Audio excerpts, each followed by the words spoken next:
J'ai peint ma dernière exposition qui a eu lieu à la Galerie Monet en mai. Mes derniers tableaux dans cet appartement qui était immaculé, blanc à l'époque. Et après avoir peint ces tableaux, il y a eu ces traces que j'ai aimées, que j'ai gardées. J'aurais pu les repeindre aussi. J'ai bien aimé ces petites empreintes qui étaient une façon de prendre possession des lieux, justement en étant libre, en ne faisant pas attention, en salissant le sol, en étant à l'aise, quoi. Il y a pour moi aujourd'hui dans mon travail quelque chose de plus subliminal dans ma peinture. Ça c'est déjà aussi pour un aspect technique et pratique.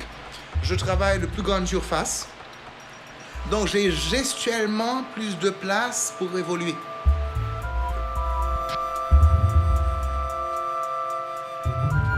Aujourd'hui, ça fait longtemps quand même déjà, on ne peut pas disséquer mon travail pour trouver Haïti.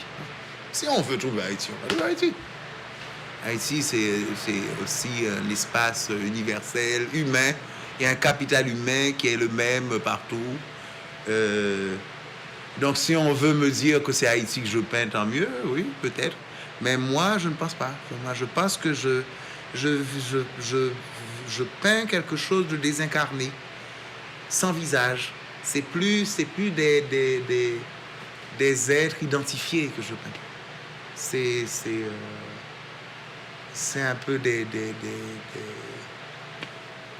c'est des sensations. C'est pas du tout quelque chose qui devrait se lire au premier degré, où on irait chercher Haïti. Ce serait vraiment dommage. L'identité telle qu'elle se pratiquait il y a plusieurs siècles chez les peuples, c'est plus possible maintenant. Nous sommes malgré nous des gens qui se déplacent. On se déplace sans se déplacer en regardant la télé. On voit Michael Jackson dans son cercueil ou dans son freezer. C'est ça, quand Michael Jackson est mort, je n'y croyais pas. Parce que l'information, c'était qu'il y a des rumeurs. Moi, je me suis dit, de toute façon, ça va se révéler faux. Parce que j'ai grandi avec Michael Jackson comme idole. Mon frère ressemblait à Michael Jackson, il avait un afro comme lui. Voilà, c'est ça qu'il faut comprendre d'Haïti. On n'est pas forcément toujours en train de penser à un cocotier. C'est ça, on n'est pas en train de penser forcément à un cocotier. On peut être en train d'aller à Miami. Pour ceux qui ont les moyens, et même pour ceux qui n'ont pas les moyens, le fantasme est là. Au Grand Palais, c'est des tableaux que j'ai faits à la fin de mon séjour en France, à la Cité des Arts. Et alors, à un moment où j'avais une envie brûlante de peindre, ce qui ne m'arrive pas souvent. Je ne suis pas quelqu'un qui aime peindre. Parce que pour moi, peindre, c'est une mise en abîme. Parce que quand j'aborde un tableau, je veux le finir sur le moment. Ça m'arrive parfois de retourner le lendemain sur une toile, mais en général, le but, c'est de finir tout de suite sur le moment. Donc, j'ai abordé cette série avec, entre autres, un élément nouveau, avec des modèles anonymes que j'avais saisis avec mon appareil photo à la télé quand j'étais dans un séjour à Miami.